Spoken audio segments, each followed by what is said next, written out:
Je m'appelle Chayasit, j'ai 80 ans, et ce que je vais te dire aujourd'hui est l'une des choses les plus simples que j'ai apprises, mais aussi l'une des plus difficiles à vivre. La clarté arrive quand tu arrêtes, pas quand tu penses plus, pas quand tu analyses davantage, pas quand tu essaies de tout contrôler, pas quand tu forces des réponses.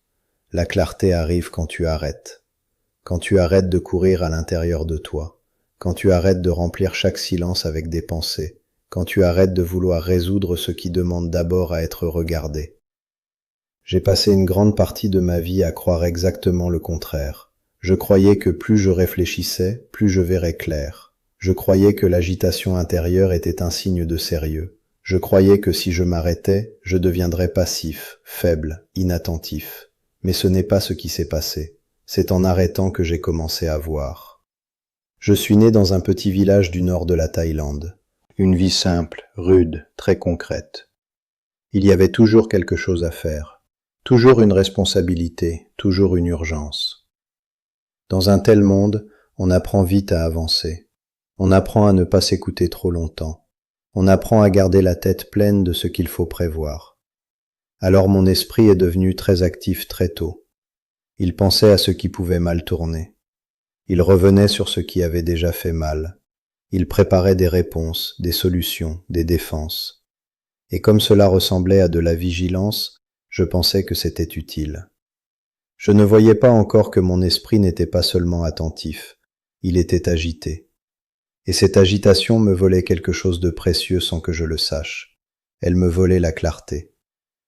Quand je suis entré au temple, je croyais que le silence allait corriger cela.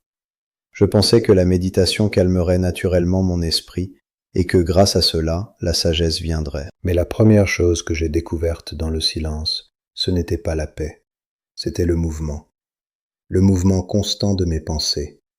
Elles sautaient d'un souvenir à une crainte, d'une comparaison à une image, d'un jugement à un scénario. Et plus elles bougeaient, plus je croyais devoir faire quelque chose. Je voulais mieux méditer, je voulais devenir plus stable. Je voulais arrêter ce bruit. Je croyais encore que la clarté viendrait par un effort supplémentaire. Mais plus je forçais, plus mon esprit se contractait. And here's what I didn't understand then. On ne voit pas plus clair quand on serre les choses plus fort. On voit plus clair quand on laisse tomber un peu l'attention. Un esprit qui tourne sans cesse donne l'impression de travailler pour toi. En réalité, il t'empêche souvent de voir ce qui est déjà là. Il remplit, il interprète, il commente, il anticipe. Il ne laisse pas d'espace. Et sans espace, il n'y a pas de clarté. Il y a seulement du mouvement. Pendant des années, j'ai vécu ainsi. J'essayais de comprendre chaque émotion, d'expliquer chaque trouble, de résoudre chaque pensée. Si quelque chose me blessait, mon esprit s'en emparait immédiatement. Il tournait autour, il cherchait des causes, il imaginait des conséquences, il fabriquait des récits. Et je croyais que ce travail mental allait me rapprocher de la vérité. En réalité, il m'éloignait du centre, il m'occupait, il me fatiguait, il me tenait loin du silence simple où quelque chose de plus profond aurait pu apparaître. Je me souviens d'une période très particulière de ma vie. J'étais déjà un homme âgé. Beaucoup me voyaient comme quelqu'un de posé, mais intérieurement, je connaissais encore cette vieille tendance à vouloir tout résoudre par la tête. Une situation délicate s'était présentée au temple.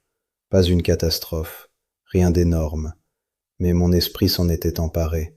Il répétait les détails, il cherchait le sens caché. Il voulait comprendre ce que chacun pensait, ce que cela allait produire, comment je devais répondre, ce que cela disait de moi. Pendant plusieurs jours, j'ai porté cette agitation comme un sac lourd, persuadé que j'étais en train de traiter quelque chose d'important. Puis un soir, épuisé, je me suis assis et j'ai arrêté.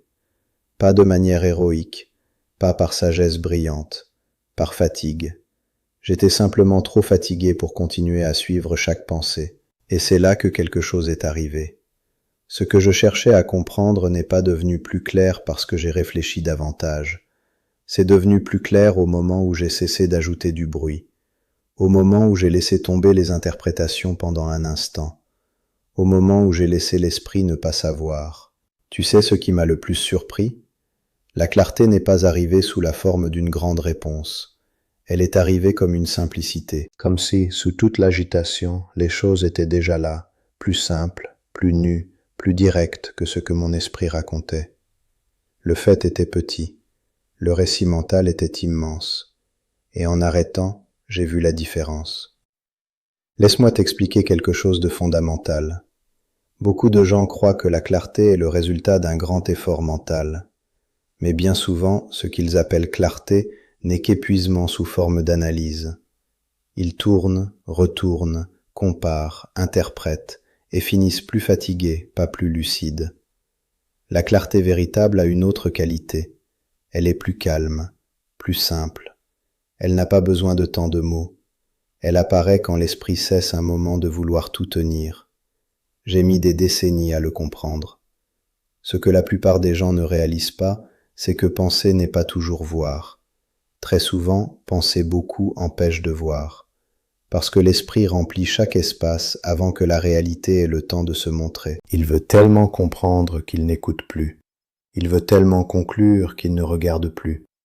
Il veut tellement éviter l'inconnu qu'il fabrique des réponses avant que la vérité ne se révèle. Moi, j'ai vécu ainsi longtemps, et j'appelais cela sérieux. And here's the truth. L'arrêt n'est pas une faiblesse. L'arrêt est une intelligence. C'est le moment où tu cesses de nourrir le brouillard. C'est le moment où tu laisses la poussière retomber. C'est le moment où tu n'ajoutes pas une nouvelle histoire, une nouvelle interprétation, une nouvelle peur. Et dans cet arrêt, quelque chose peut enfin apparaître. Pas toujours ce que tu voulais, mais souvent quelque chose de plus vrai. J'ai commencé à l'expérimenter dans les petites choses. Quand une émotion montait, au lieu de l'analyser tout de suite, j'essayais parfois simplement de respirer avec elle. Quand une pensée me troublait, je n'allais pas immédiatement lui construire une réponse. Je restais. Quand un silence me mettait mal à l'aise, je ne me précipitais plus toujours pour le remplir. Et dans ces petits arrêts, je voyais des choses que je n'aurais jamais vues dans le mouvement. Je voyais la peur sous la colère, la fatigue sous l'irritation, le besoin d'amour sous certaines exigences, la honte sous certaines analyses. Cela ne venait pas parce que je réfléchissais mieux. Cela venait parce que j'arrêtais un instant de couvrir. Ce changement a aussi transformé ma manière d'écouter les autres. Avant, pendant qu'on me parlait, mon esprit travaillait déjà. Il interprétait, préparait, classait. Aujourd'hui, j'essaie davantage de m'arrêter intérieurement pour vraiment entendre. Et cela change tout.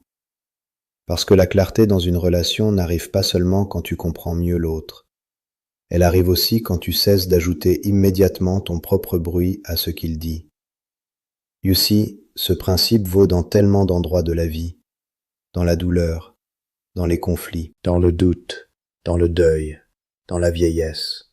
Nous croyons souvent que nous devons faire quelque chose tout de suite, répondre, corriger, prévoir.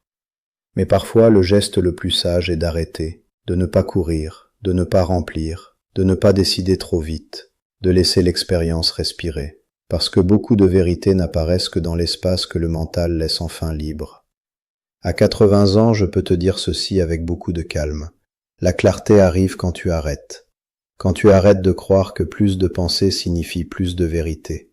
Quand tu arrêtes de croire que chaque problème doit être travaillé jusqu'à l'épuisement. Quand tu arrêtes de t'éloigner du moment présent avec le bruit constant de ton esprit. La clarté n'est pas toujours spectaculaire. Souvent, elle est simple, très simple, tellement simple que l'esprit la méprise. Mais c'est justement cette simplicité qui libère. Ce que most people don't realize is que beaucoup de leurs réponses sont déjà là, juste sous le mouvement. Pas toutes, bien sûr. La vie garde son mystère. Mais une grande partie de ce qui les trouble se clarifie dès qu'ils cessent d'ajouter. Une relation, une peur, une décision, une douleur. Pas parce que le problème disparaît, mais parce qu'ils voient enfin ce qui est réel et ce qui est seulement agitation.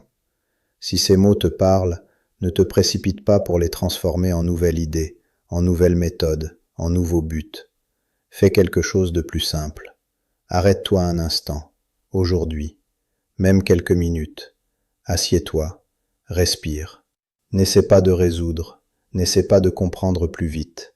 Regarde simplement ce qui reste quand tu ne nourris plus le mouvement. Peut-être que la clarté que tu cherches attend justement là. Et si tu veux, écris-moi dans les commentaires dans quel domaine de ta vie tu sens le plus ce bruit qui t'empêche de voir clair. Parfois, le simple fait de le reconnaître ouvre déjà un peu d'espace. Si ce message t'a aidé, reste proche de cet espace. Non parce que j'ai des réponses parfaites, mais parce que je sais ce que c'est que de croire toute sa vie que la clarté vient de l'effort, et de découvrir enfin qu'elle arrive surtout quand on cesse de courir à l'intérieur de soi.